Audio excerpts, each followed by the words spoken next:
اللهم صل على سيدنا محمد وعلى آله وصحبه وسلم. اللهم صل على سيدنا محمد وعلى آله وصحبه وسلم. اللهم صل على سيدنا محمد. السلام عليكم ورحمة الله وبركاته. حبايب قلبي، يا رب تكونوا في أحسن صحة وفي أحسن حال. النهاردة بإذن الله من قناتي مطبخ بنت هاشم هنعمل مع بعض وصفة حلوة قوي. ناس كتيرة طلبتها مني، وإن شاء الله لما تجربوها هتعجبكم جدا. أتمنى بس تدعموني بلايك، وجزاكم الله خيرا. وكمان هنقول كلمتين مع بعض كده في الفيديو إن شاء الله يوصلوا لقلبك، لأن الكلام اللي بيطلع من القلب بحب وصدق بيوصل للقلوب على طول.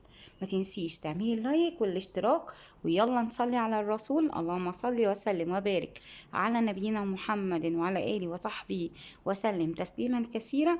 ونبدأ في الوصفة على طول. أول حاجة معايا 3 كيلو من البانيه.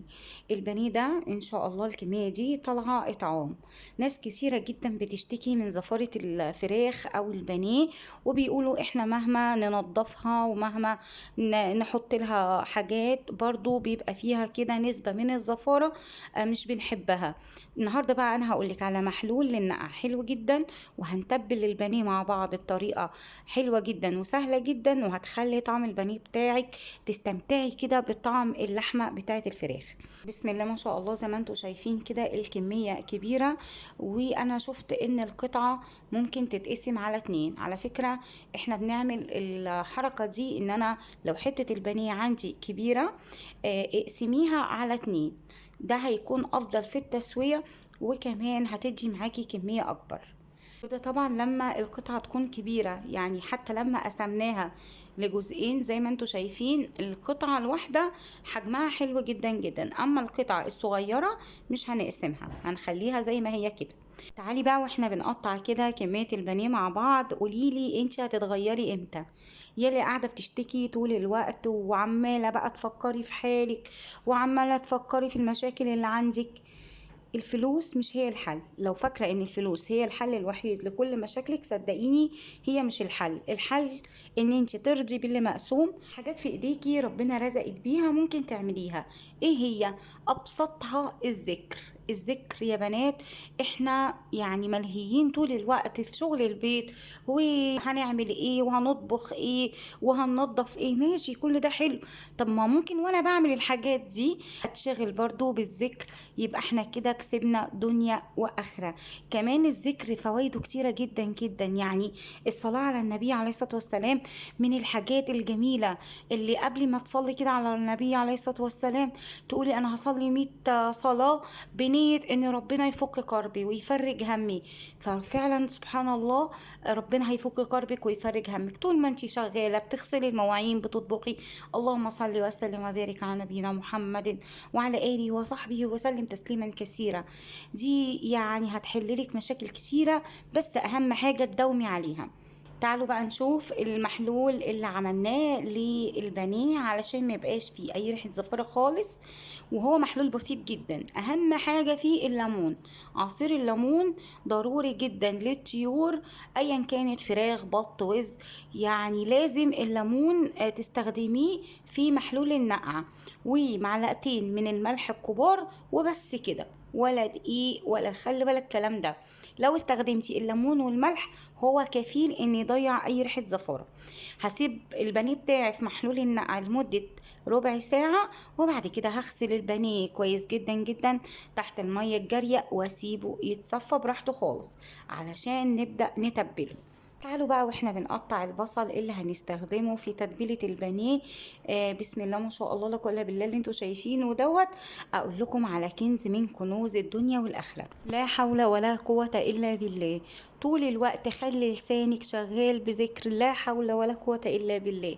صدقيني هيفرق معاكي كتير في حياتك. فعلا بتفتح الابواب المغلقة. الحوقلة اللي انت دايما بتشوفيه كده بوستات على الفيس، بيقولك حوكلوا حوكلت النهاردة اللي هي لا حول ولا قوة الا بالله.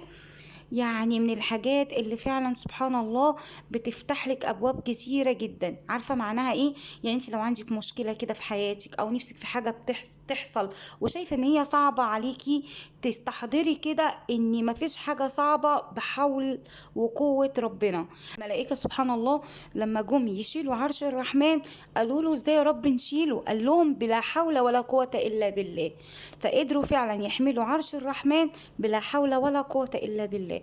فلا حول ولا قوه الا بالله هي كنز كبير جدا جدا. كتير مننا عارفه انا هعرف اقول لا حول ولا قوه الا بالله، بس ما تعرفش ان هو كنز من كنوز الجنه، كنز يفتح لك الابواب المغلقه. امسكي في الذكر ده طول الوقت، طول الوقت لسانك شغال بلا حول ولا قوه الا بالله، وانتي مستحضره لا حول ولا قوه الا بالله على ايه بالظبط؟ على حل مشكله ايه في حياتك.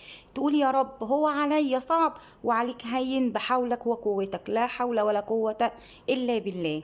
تعالوا بقى نشوف عملنا ايه في تتبيلة البانيه. قطعت البصل بتاعي زي ما انتوا شايفين كده طرنشات، ما بشرتوش لان البشر بتاع البصل للبانيه بيلزق كده في لحم البانيه، لما تيجي تحطيه في البقسماط وتحمريه بينزل كده وبيخلي الطبقة بتاعة البقسماط تفك وبيبقى شكلها مش لطيف.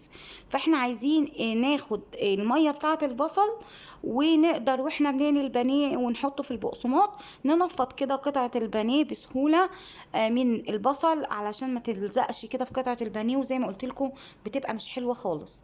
فهنقطع البصل بتاعنا طرنشات، طرنشات رفيعة جدا جدا. طبعا البصل كمية البصل على حسب كمية البانيه بتاعتك. بعد ما قطعنا البصل حطيت ملح وحطيت فلفل اسود وقرفة، بس كده، مش هنحط اكتر من كده من التوابل. اللحمة والفراخ لما بنكتر فيها التوابل مش بنحس بطعم اللحمة، يعني بتضيع طعم سواء اللحمة او طعم الفراخ من كتر التوابل اللي بتحطيها. فاحنا بنحط توابل بسيطة جدا، ملح فلفل قرفة. انتي مش حابة تحطي القرفة بلاش، يبقى ملح وفلفل وبس مع البصل. كمان حطيت ربع كوباية من اللبن علشان تطري معايا البانيه بتاعي ويبقى جوسي كده ومش ناشف. وزي ما انتوا شايفين انا عمالة اقلب طبعا الكمية بتاعتي تبارك الله لا قوة الا بالله اللهم بارك، فما حطيتهاش كلها على التتبيله، بقيت اخد جزء واقلب وبعد كده اخد جزء تاني من البانيه لحد ما خلطت كويس جدا جدا كل كميه البانيه بتاعتي بالتتبيله البسيطه اللي احنا عملناها. طبعا يا سلام بقى لو تسيبيها من بالليل للصبح، دي بتدي طعم في منتهى الجمال للبانيه. زي ما انتوا شايفين برضو انا بوريكم لما نيجي نحطها في البقسماط هنفض كده قطعة البانيه هتبقى شاربة من البصل والتوابل بتاعتي من غير ما يكون فيها اي قطع من التتبيلة كده تبقى مكلكعة وتنزل في الزيت او يبقى شكلها مش لطيف كده على الطبقة بتاعة البقسماط لما نيجي نقليها. هتبقى معاكي زي الفل، زي البانيه بالظبط اللي بتلاقيه شكله حلو كده في اي صوره وتقولي اشمعنى انا الطبقه بتاعتي بتبقى منعمشه ومنرمشه كده مش طبقه صافيه؟ بقى السبب البصل المبشور. فاحنا زي ما اتفقنا مش هنبشر بصل لاي تتبيله بانيه او بفتيك او لحمه، هنقطعها كده طرنشات فهتدي معاكي نتيجه حلوه جدا. البيض بقى هحطه قبل ما احمر البانيه على طول، مش هحطه دلوقتي واسيبه في التتبيله. تمام. خلطه المشاوي بتاعت ماجي دي خلطه في منتهى الجمال، يعني انا بوريها لكم علشان تستخدموها، حلوه جدا جدا. الخلطة ده الكيس ب10 جنيه، دي اسمها خلطة المشاوي بتاعت ماجي. انا جربتها فبصراحة تحفة. هعمل بيها ايه بقى؟ مش هحطها على البانيه نفسه، لا انا هحط جزء منها كده بسيط على البقسماط. هتبلي البقسماط بتاعك بشوية ملح وشوية فلفل وحبة كده من خلطة المشاوي، بتدي طعم رهيب فعلا للبانيه. بس كده، يا رب يكون الفيديو عجبكم. جربوا التتبيله دي هتعجبكم جدا جدا، ويا رب الكلمتين اللي طلعوا من القلب يكونوا وصلوا لقلوبكم يا رب. كلنا محتاجين حد يذكرنا ونذكر بعضينا، وانا بذكر نفسي قبلكم كلكم باي كلمه بقولها. وان شاء الله باذن الله نتقابل على خير في وصفه جديده وفيديو جديد. ما تنسيش بقى لو لسه ما عملتوش لايك اعملوا لايك واعملوا اشتراك لقناه مطبخ بنت هاشم. اسيبكم في حفظ الله ورعايته، والسلام عليكم ورحمة الله وبركاته.